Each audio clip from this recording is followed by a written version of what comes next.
Welcome to Growing Golf, presented by Syngenta.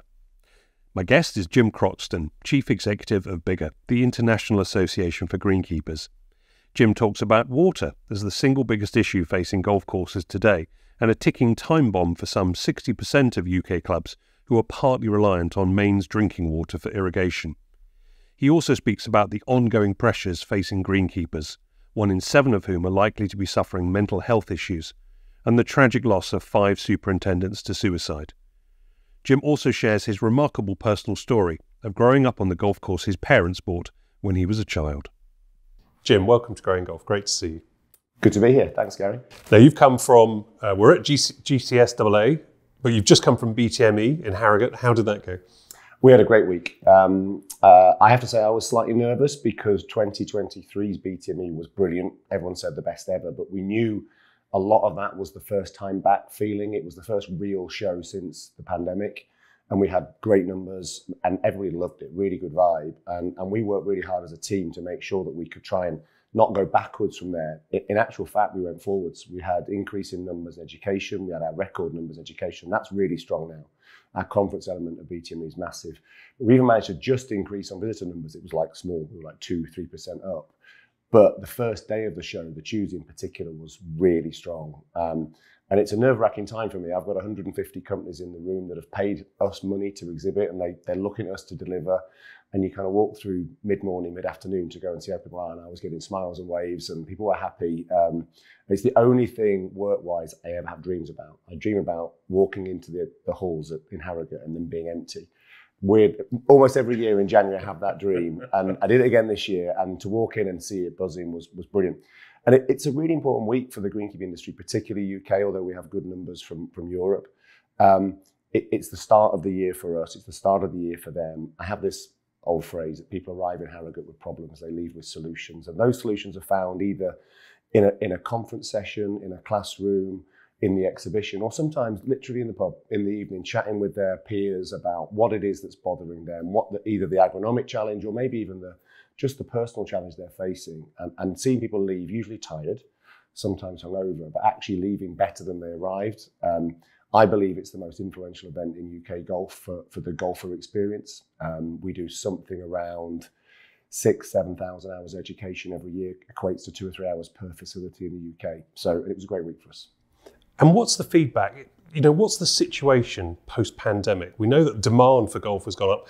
How are your members coping? What's the situation for them on the ground? It's a really interesting and challenging mix because so many of the things that we were worried about in 2019 have gone away. Golf courses are busy. Golf course businesses are doing well.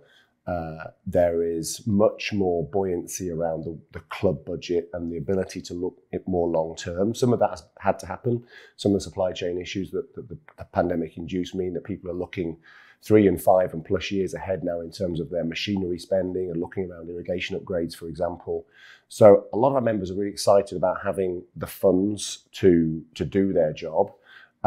Staffing numbers have gone up, or they should have gone up. Clubs want more greenkeepers. They've had trouble finding them. That's happened across a lot of industries since the pandemic. People really looked at their careers. But we've also had shocking weather. I mean, it's just started raining in June, and it's still raining now. In fact, apparently it's dry today back in the UK, but it feels like it's rained for 6 months solid.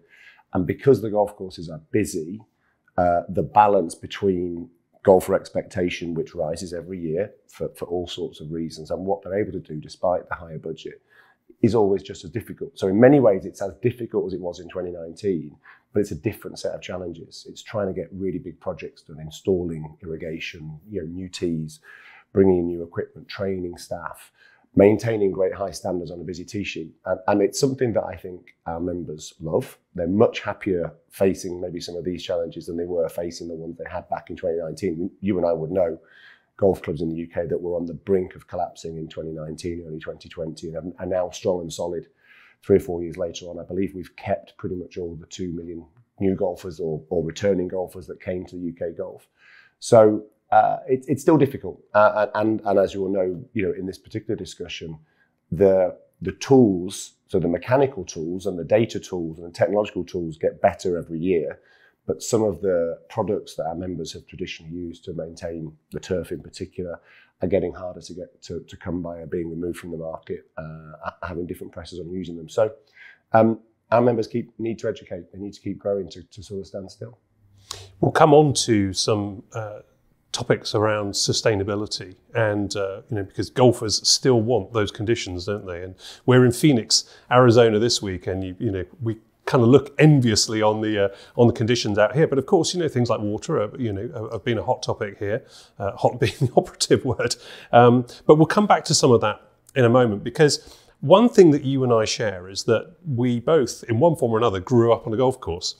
And it's kind of quite interesting, and I'm curious as to how ultimately that may have influenced the way the way your career has gone, and the decisions that you make, and the understanding that you have of golf. In my case, my father was a golf pro.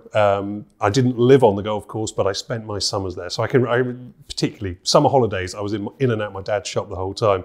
And I can remember the mowers going in the morning. I remember the gang mowers behind, tractors and things like that. But I remember the kind of the bird song in the morning and all that sort of stuff. So growing up around golf, the smell of the grass and everything, it was kind of very much in my blood. But tell us about your story, because you moved to a golf course when you were quite young. Your family actually took over a golf course, I think. Yeah. My father was in agriculture. He came from a family of dairy farmers. He was the fifth son, and there wasn't any room in the business for the fifth son. I think two of his older brothers had taken on the running of the farm, so he was sent off to do his own thing, qualified, and was an agricultural consultant in dairy, and he was a keen golfer, very keen sportsman.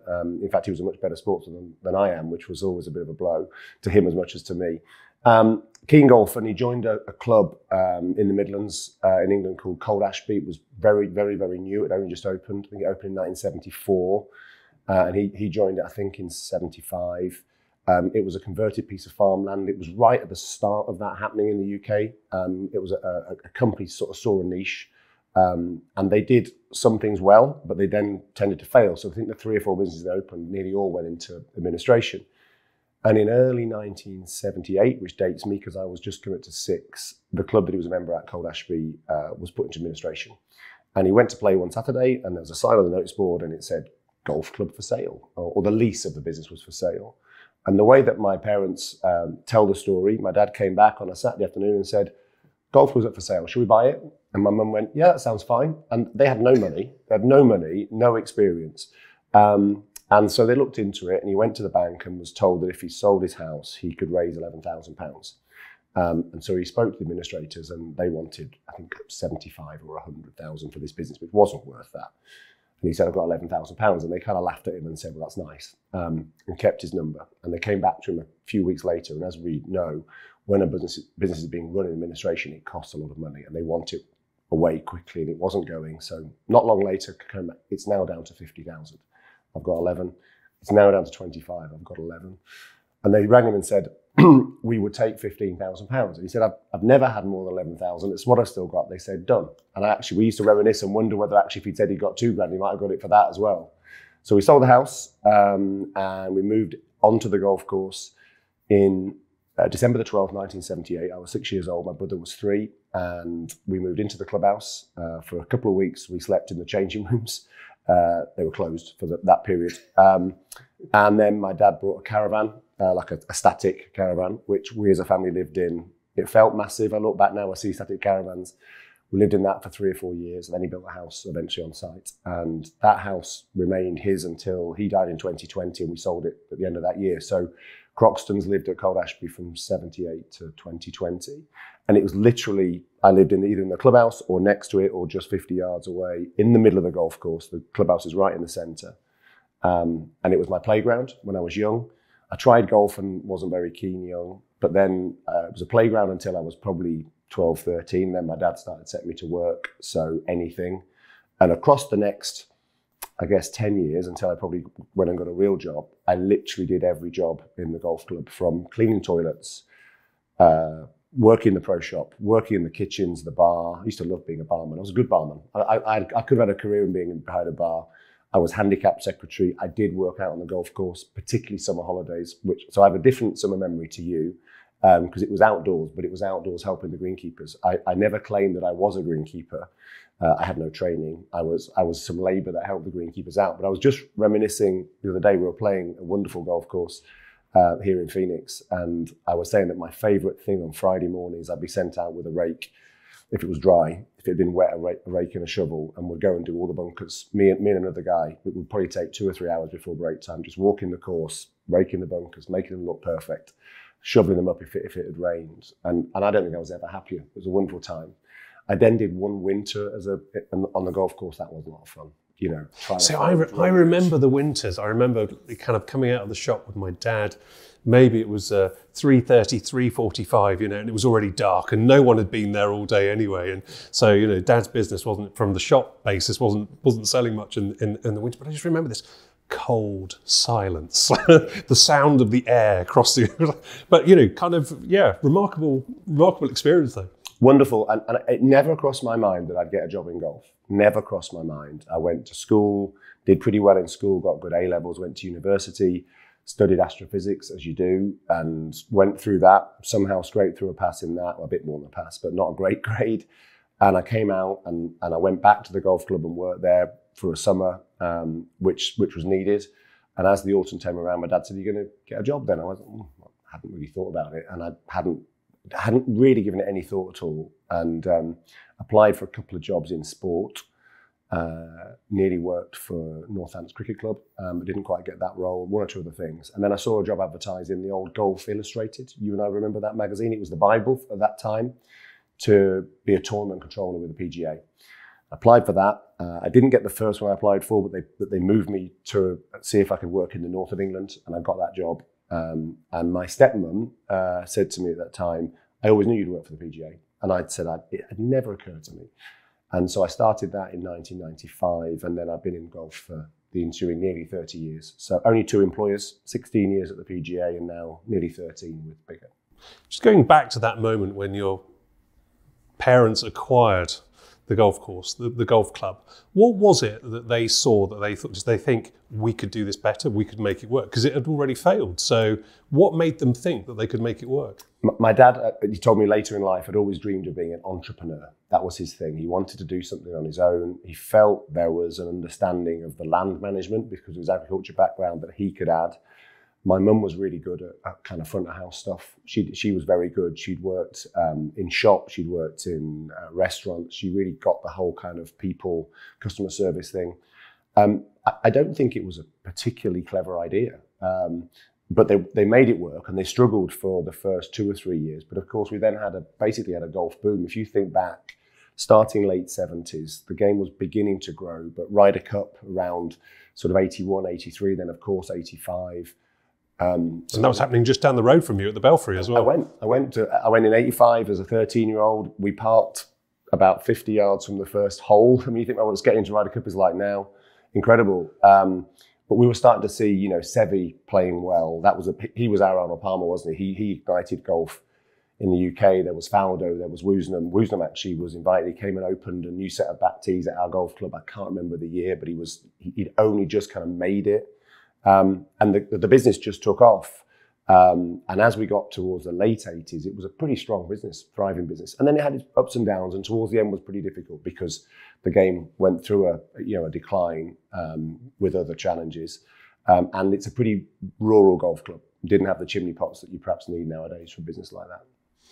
But it's, you know, a remarkable decision because, you know, ultimately the family home was at stake. You know, if the golf club had failed, you know, out of house and home. Yeah, it didn't seem to occur to him that it wouldn't fail. He was a eternal optimist. Sometimes, didn't work for him because he honestly believed. I remember once talking in my PJ role with a golf pro who went bust in his shop up in Cumbria. And he said, you have to understand the mentality, he said, of the golf pro, the individual sportsman.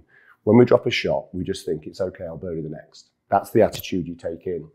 And my dad had that mentality. He just thought, if we have a bad day, we'll have a good day tomorrow. And it worked for, well over 20 years. Certainly through into the mid 2000s, it was still a pretty strong business. It was really the last 5 or 6 years were difficult. So I'm guessing from around 2014 onwards. And we still got out okay. So managed to sell it on to the members who are doing pretty well with it since. But he just had this optimistic view. And I share that, actually. I have to say, I've always been an optimist in pretty much everything I do in life as well. What lessons do you think you took from that? And particularly perhaps in terms of the greenkeeping, you spent time with the greenkeeper, you worked on the golf course. What did you learn in that time, do you think? The one key thing, and I must refer back to it more now than I've ever done, it was something my father really believed, and it was also something that my first sort of really major influence in work, Sandy Jones, who you would have known, who was the CEO of the PJ, also believed, was that golf as a sport is delivered by people. So the experience we as a golfer achieve when we go to a golf club is about the people that work there. So being someone that did work there and had done every job, if ever I heard a golfer criticise something with that, I took that personally at 14. I was taking that personally back then. I knew how hard the Greenkeepers were working. We had 2 in those days, back in the early days. I knew how hard my mum and dad were working, knew how hard the pro worked to have a good shop full of stock that the guys wanted to buy. And I think, I still believe that golf is quite unique. Other sports, I believe the governing body has a bigger role in how the customer, participant, experiences the sport. If you think about the way golf as a sport is governed, and I admire the governing bodies, they decide ball and implement, they decide the rules of the game, and they run handicaps. Beyond that, pretty much everything is done by the people at the golf club. The general manager, the committees, the pro, who is the front of house, the sort of the gateway into the sport, and of course the greenkeepers. And I remember just really feeling that. I remember getting into the PGA and starting to work with golf pros, mainly the playing ones to start with, but as I got into different roles and worked with club pros and seeing how important they were to the fabric of the club. Very often what we would now call culture, I don't think we used that word back then, but very often the kind of vibe in a club was down to a couple of individual people. A pro, we had a maniac of a pro at Cold Ashby called Tony Skingle. He's a legend in the north of England now, Elvis impersonator extraordinaire. But he was bundle of energy. You walked into his pro shop and it hit you in the face. He'd shout at you in a good way, and he'd have a bet with you on something, and the members loved it. And it made the place a great place to play golf. You and I have been in pro shops. I'm assuming your father wasn't like this, where you walk in and you feel like you're interrupting their day. Oh God, a golfer, what does he want? He won't spend any money. So it's the people that I think I took from this. And I love the people in golf. Oh, my father was certainly very much a people person, and he loved the coaching side of it. Not necessarily a retailer, and in fact he was caught out one time. He was doing a promotion on golf balls, and he used to handwrite his own signs. So this promotion on golf balls, he abbreviated the names of the brands, and so Pinnacles became Pins. Top Flights became Tops, and Titleist, well, I can't tell you what that became, but it was one of the lady members who pointed this out to him kindly. So, but I think you're right. People are absolutely central, and I think on the flip side of that, it can be a danger as well, because certainly. My experience at the golf club, I remember there was a secretary who ruled the place like with a rod of iron, and it the whole place took on a pretension of its own. And it was actually quite difficult for my father, for example. And then, he would say, when he first took on that job, which was 1970, he wasn't allowed in the clubhouse then.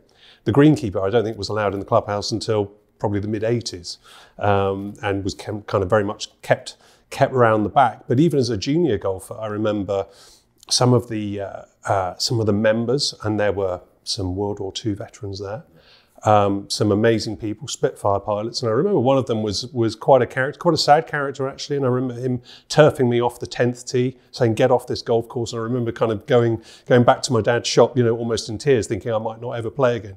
So that ambience that you've talked about, and we're going to kind of come on to sustainability now, because sustainability is defined as people, planet and profit. It's not just about the environmental sustainability. So the people side of it, and of course from a business side of it, that means customers. But it's that community. A club is a community, isn't it? Absolutely. And we're over here in Phoenix, Arizona, and we've just heard at the opening session this morning discussion about sustainability, and those that people, planet, profit is always the way the Americans use it. And we have various acronyms. We work closely with people like GEO for this and phrases. I've sort of developed my own 3 things that I think are what matters for sustainability in golf going forward. First and foremost, we need places to play the game. And that doesn't necessarily mean golf courses. That also means driving ranges. It means short courses. It means adventure golf. It means somewhere where Children and adults experience that thrill of throwing a club head at a ball, whether it's a putter, whether it's a driver, and seeing the ball go in the direction they intended. That feeling of the ball in the face coming off nicely. The place is important, and we're under pressure. Less so over here. There's a lot of land spare in America, but we come under pressure all the time in the UK. It's fascinating. We're part of the all-party parliamentary group for golf, and every month in our monthly meeting, one of the first items on the agenda is mentions of golf in Parliament itself and in parliamentary areas over the previous month. 5 out of 6, 8 out of 9, every time are something like, we need to build more houses on golf courses. Golf courses are taking up too much land in the UK. It's a bad use of land. It's bad for biodiversity or whatever. Ill-informed in lots of ways, but I don't dispute there is land pressure. We all know that wherever we live. But there is this feeling that actually we may struggle to have enough property for the game for the 5.2 million UK golfers to play on. So you need a place. You then need the tools and the means to maintain that place in a way that provides a surface. That's as I said before, it's irrigation, it's drainage, it's mechanical. Increasingly nowadays, it's robotic, autonomous, drones. And of course, we need products, we need fertilizers, we need pesticides in certain areas. We need all kinds of biological products to maintain turf health. But then, of course, we need people. So the three things are place, products, and people. And because you have to have people, somebody's got to be responsible for that. It is becoming a less labour-intensive profession. Our greenkeeping teams have swelled in the last 3 or 4 years. It could be that they decline because of the move towards more autonomous machinery. I know what our members want now is they want more autonomy in their equipment so that they as individuals can do more detailed work themselves. They love the idea of, for example, an autonomous green mower mowing a green so that they can be around trimming sprinkler heads, making sure the hole is right, tidying up the bunkers, all the things that they actually struggle to do because if they're under pressure for a quick start, that doesn't get done. But it could easily be we need fewer people long-term greenkeeping, but we will need people. The machines have got to be programmed. Nutritional programs will be planned. You've got to work around the business of the sport. So it's those three things. And so sustainability for us as a people organisation, BIGGA is a Greenkeepers Association, and our first and foremost strategic aim is to support our members. And that is supporting their cause that they are vital to the health of our sports because they're vital to the health of the turf, which makes us play the game. I was speaking to Bree Kenny yesterday from Troon, who's based here and lives in Phoenix. And we were talking about a newspaper article here in 2022 that accused golf courses of overextending their allotment of water. In fact, less than 2% of the public water is used for golf course irrigation. But it was a sign of the pressures in golf in one way or another. In the UK, it's perhaps more about land. But saying that, we're seeing droughts, we're seeing weather extremes, we're experiencing an extremely wet winter at the moment. One thing that, and just looking at the UK market, that perhaps is of concern is the number of golf courses on mains water supply. So potable water, as we'd say in the States, but drinking water. Yeah. That's a little bit of a ticking time bomb, is it not, for golf? It absolutely is. Absolutely is. And the biggest drive, I think, across our sport at the moment, particularly in England, where irrigation is maybe a cliche to suggest it rains more in Scotland, but it's less of an issue. More links golf up there and more rain certainly on the West Coast. In England, something like 60% of clubs have some reliance on mains water. We're experiencing more extreme weather, so we have heavy rain periods or we have droughts, but the ability to just access water on tap, excuse the pun, is definitely tightening up. Increasingly, golf clubs need to have a resilient water plan. They need some way of retaining their water. What falls on your land is yours, essentially. A lot of clubs feel that because they've got access to a borehole, they're fine. That isn't totally true. The Environment Agency and DEFRA have the ability to stop borehole extraction in extreme conditions and take that water themselves. And the same with streams and things running through your facility. They can reduce your access to those. So a lot of clubs have got to get away from mains use, and they've also got to make sure that they are using their water in as efficient and targeted a way as possible. The sort of almost anecdotal feedback that came up from the water authorities 4 or 5 years ago, and we really entered into discussion with them, was around the fact that they are going to focus their attention the hardest on those industries that aren't trying. So they really want to see golf as a sport and leisure as a sector. And we need to make sure we're not brought down by other sectors in leisure. But they want to see us making an effort. They want to see us having plans, drought plans. So if we have a drought, what would you do? Where would you turn the water off? How much water would you use? Have you got moisture measuring? Do you know how much water is evapotranspirating, therefore how much you need to put on? Are you using it to keep the plant alive rather than to keep it green? You know, golf isn't, it's a famous line from a Gromley book, golf isn't played on green, it's just played on live grass.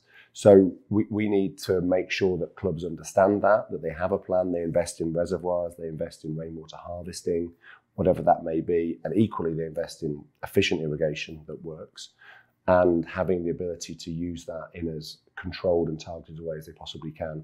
Water is, along with people, I would say the most threatened resource that our sport in the UK faces. So I wonder how we get together to, to communicate this. I think communication is going to be a key thing, isn't it, to put our case forward, because that's going to be quite hard for individual golf courses. And again, coming back to the conversation with Bree Kenny from Trunan, the situation in Phoenix is that they formed an alliance of golf courses and have put some very, very good data, and effectively they negotiate their water allotment with the government. Is some sort of alliance, is some sort of gathering together of golf courses, is that potentially the way forward to solve some of these problems? Funny enough, I didn't mean to be critical of governing bodies before. I think, realistic around the role they have in the sport. This is where I think there is an opportunity for the governing bodies in the sport, particularly the home nations, England Golf, Scottish Golf, Wales Golf, Golf Ireland, to have a really strong impact, because they do have the ability to communicate with every club at the high level. So we educate our members, we give them the information regularly through all the means we have to understand the scale of this problem. But I always say they're pushing up. They're trying to communicate up through their committees, through their managers, through their ownership structure to get this message across. It's got to come down as well. You've got to receive that message from the game. And I have to say, I'm really currently very pleased with how England Golf, we had them speaking at our conference programme back in November. Water was the main topic. It was a big topic at BTME. Wales and Scotland are just as engaged. And I think it's something that it will need to come as an initiative that all of golf sort of buys into. It's a completely different idea to something like the Women in Golf Charter, but Women in Golf Charter has made a big difference because it's out there, everybody is focused on it. With the exception of groups of very, very switched on clubs, you take some of the big multi-course owner groups who really get together and work together on these things. It's not in golf clubs' nature to work together. They're competitors. Funny enough, the one thing I found, and I've said this a couple of times in the past, when I joined greenkeeping from the professional side of the game, I found it really fascinating that whenever a greenkeeper finds out something new, has a bright idea, discovers a cheat code, to use modern parlance, the first thing they do is they tell everybody. They tell their competitor down the road exactly what it is they found out. In the professional side of the game, particularly around retail, I mean, a pro, if you found a cheat code, would never tell anybody. That's a competitive advantage. Not that they're not collaborative as people, but I do think golf clubs, if we leave them to their own devices, are unlikely to group together because they're so different and they all believe they're the best. So I think we've got to rely on the governing bodies, England Golf in particular, Scottish Golf, Wales Golf, to kind of drive this forward. And what role do greenkeepers and superintendents play within that? We think it's a leadership role. We think that a qualified, educated, talented golf course manager, golf course superintendent over here, is effectively able to manage any golf course to any standard, as long as they have the freedom and the budget to do so. They've got to play a part as course managers in explaining to a club what they need to do to achieve their business goals. Now, my concern is that too many golf clubs don't really have a plan. And particularly pre-2020, the plan was survive tomorrow for a lot of clubs. One thing the pandemic has given us is the breathing space to go, okay, we've got full membership now. We've got a reasonably full tee sheet. Let's just think about what this club looks like. What's our identity? Who are we as a club? Who do we serve? What's our membership base? Or who's our customer if we're a sort of more public facility? And then let's build around that a strategic plan that says the golf course needs to be like this. And then work with the greenkeeping team and say, how do we achieve that? What do we need? What's our water consumption look like? What's our nutrition plan? What's our maintenance plan on that? How many staff do we need to make that happen? What you hear too often, we'd like our golf club to go to the next level or whatever it might be. What does that mean? Have you measured the level you're at now? Have you measured what what kind of your customers currently want. One of my favourite stories was from one of my board members, a guy called Andy Lang, who works at a family-owned business called Gourdet Loose in the Midlands. And he's been working with that business for many, many years. He's a very talented course manager. And he went to see his boss one year with a budget submission for the following year. And he just said, I think, I've been doing the work. I think if we had an extra, and let's say it was £50,000 on the budget, we could take this course to the next level. And he could, that would be another member of staff, a bit more product, a bit more opportunity. We could raise this. And his boss said, we don't want to go to the next level. What do you mean? Of course you do. He said, well, no, this is our level. He says, in our market here, we do really well in our niche. We are, and these numbers will be wrong, but we're a £30 golf course. And we're a £750 membership fee. And we're doing well at that. And we make ends meet, and sometimes we make a profit. If we go up another level, if I'm going to find that 50 grand, I'm going to put the subs up 100 quid. Our members will lose membership. If we try and get into the £50 green fee mark, we're now competing with Blackwell, which is 5 miles away and is better than we are. We can't be at the next level. All you can do is be as good in this level as you can be. I think that's an amazing lesson to a greenkeeper to understand. If you understand the business and the model and why your budget is what it is, and then if you can explain to your club how good can we be with that budget, and also what a little bit more might make a difference, then you're working inside the business. You're a senior manager in the team. You're helping lead that team in your expertise area of golf courses. Coming back to course managers, to greenkeepers, superintendents, they've got a lot on their plate. There's a lot going on. We've talked about water, the pressures of water, the expectations of players, and there are many more people playing more frequently now post-pandemic.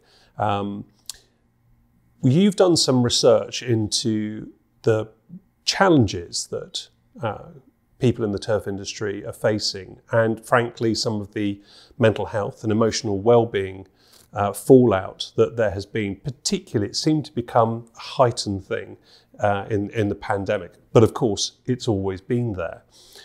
Tell us a little bit about that research that you did and the work that you're doing in terms of mental health and emotional well-being of greenkeepers. Yeah, this is a really important topic for us. And first thing, one thing I would say is this is not unique to greenkeeping. This is a societal challenge, and I think it's fairly clear that the pandemic had a pretty detrimental effect on many people in terms of mental health and well-being. There was a lot of fear, a lot of uncertainty. And so I think this is now something important across every industry. But of course, the one we're concerned about is greenkeeping. A couple of things about it. First of all,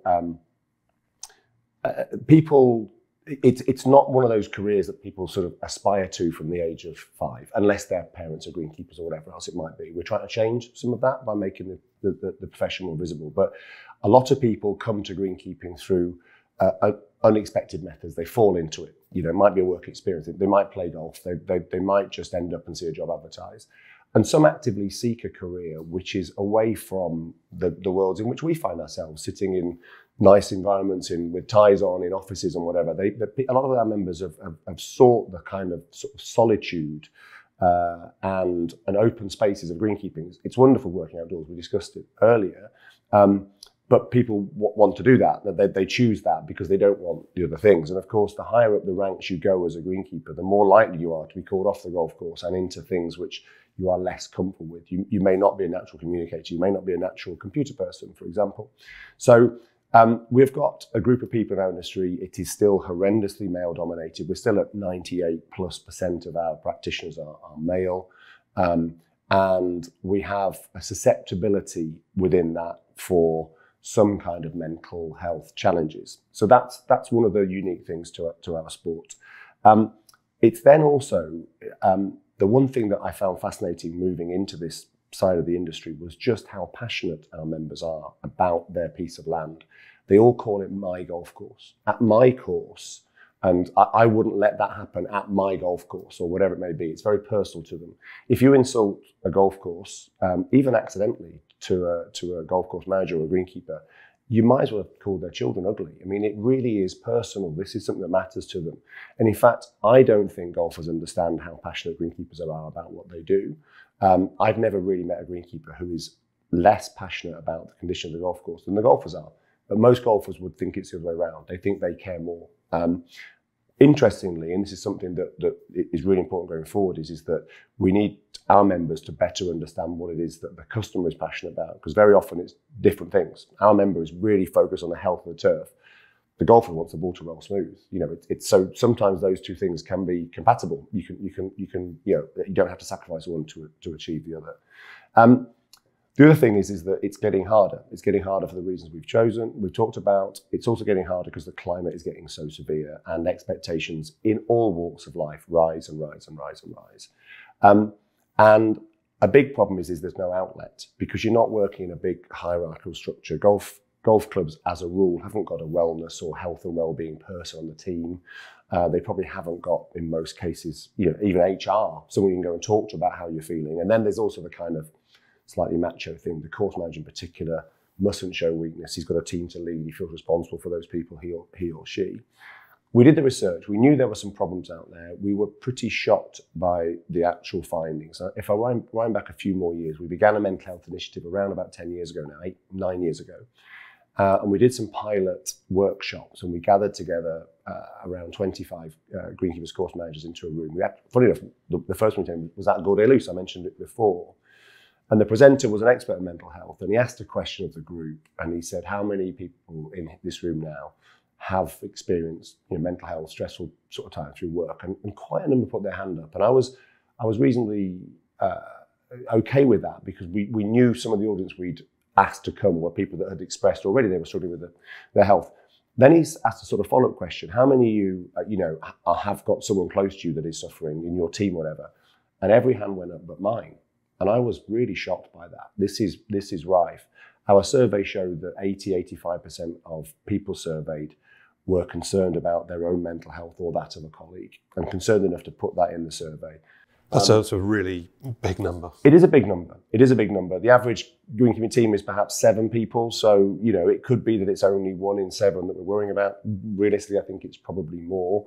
It certainly seems to be more prevalent the more senior you are. The pressures are higher the more senior you are. One thing that we're seeing, funny enough, in the profession is course managers getting towards maybe in their 50s, having been a course manager for 20 years plus, and thinking, I don't know if I want the pressure of this day in, day out for the rest of my career. Can I be a deputy? Can I move out into something different? Because literally every night worrying about the rain, worrying about the weather, whatever, is pretty wearing.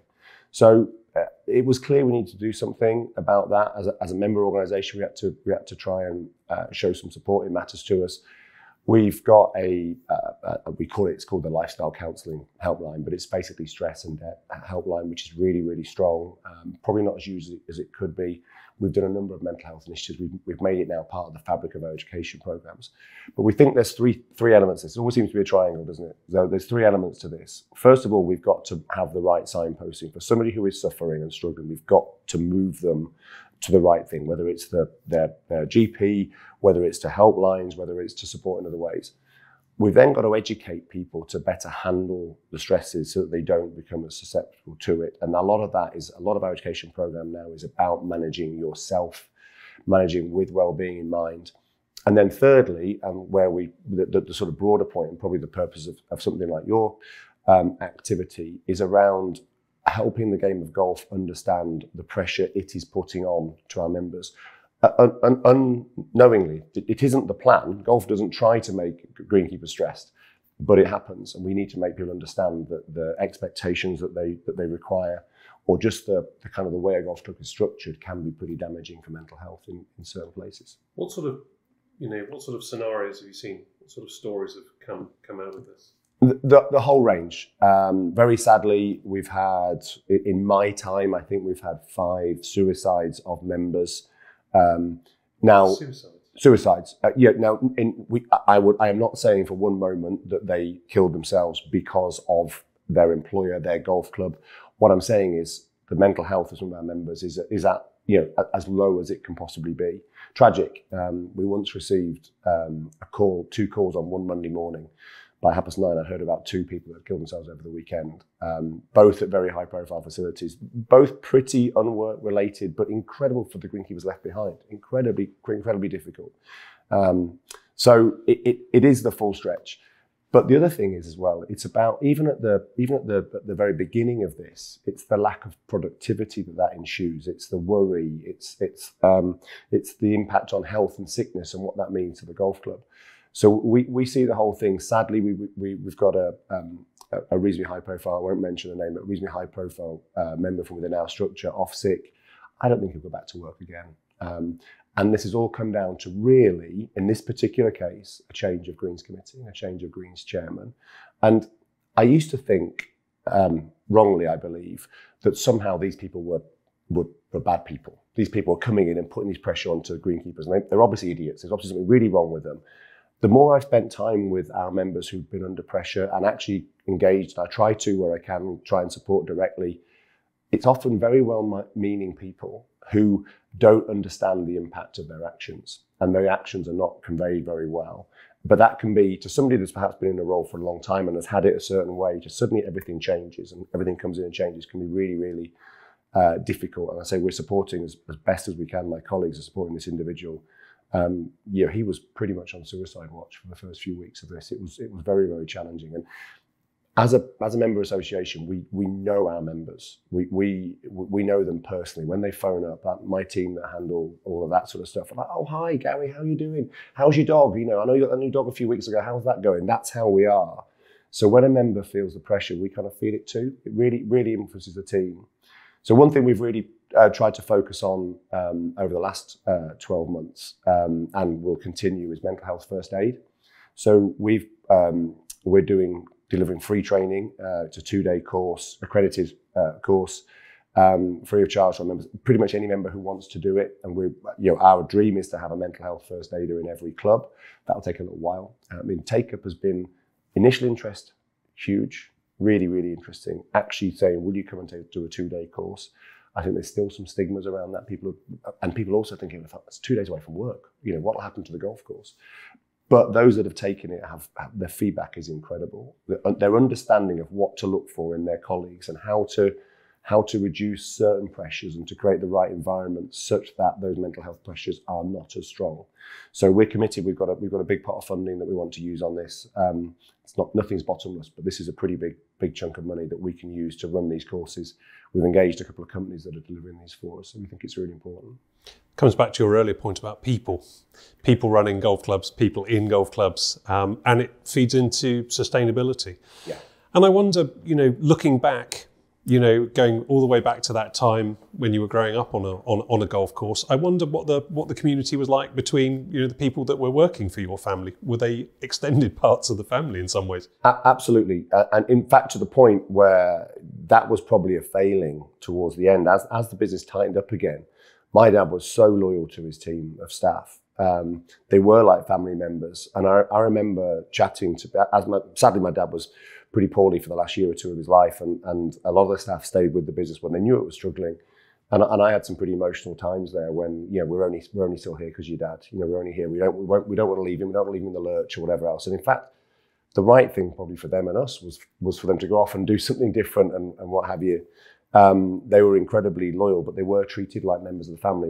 My dad, I think, did feel that was how the business worked. And similarly, he really felt the same way about the members. Members were members. He's from that generation where when you joined something, you became part of it. I think we have to accept nowadays that the average member at a golf club is a customer. They've made a financial decision to part with X amount of pounds to receive that in return. You see that, I think, that AGMs, nowadays, very, very poorly supported. People, and also you see members criticising their own business without realising that they're the ones that have the ability to change it and to influence it. Whereas, my background back in the 80s in particular, we were all in together. The members were part of it. As it grew, they loved it growing. They loved that kind of thing. And when you can get a team of staff, and this is one thing I haven't said, but I do think is important, the club manager, the general manager of clubs, are so important. They have the single biggest opportunity to define a culture that a club runs under. It's difficult because committees don't like being told that what they're doing now is wrong or needs improvement. But when they do, when we see clubs where usually a team of staff, but generally led by the general manager, can bring in a culture of supportiveness, of family. So the team are all in it together. They all understand the goal of the business. They understand where they're going. we tend to have far less challenges around everything, whether it be mental health, whether it be employment issues, because you've got a place where people want to work. The big word is value. You have to have employees that feel valued by their employer. When they do, the pressure just drops.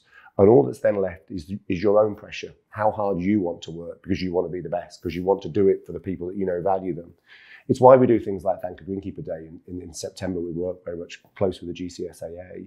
We're trying to find a way. One or two members don't like it.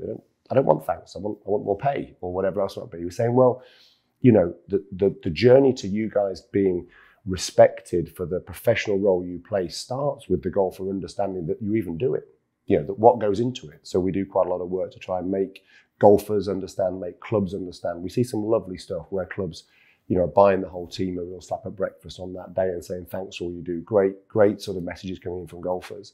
It's the first step towards the greenkeeper getting perhaps a little of the recognition. It pains me to say it, but over here, there are challenges over here in America. But the superintendent, partly through their background, partly through the way this industry has worked over here, tends to be a slightly higher respected individual than the club framework. They're seen as a degree holding professional who is part of the product. And that's a big job for BIGGA to try and make sure we do the same thing with the British guys. Jim Croxton, thank you very much for speaking to Growing Golf. Thank you. Thanks for having me. I hope you enjoyed the show. We'd love to know your thoughts, so please do comment, ask a question, or rate the episode. You'll find more stories, insights, and case studies on syngentagolf.com. Until next time, goodbye.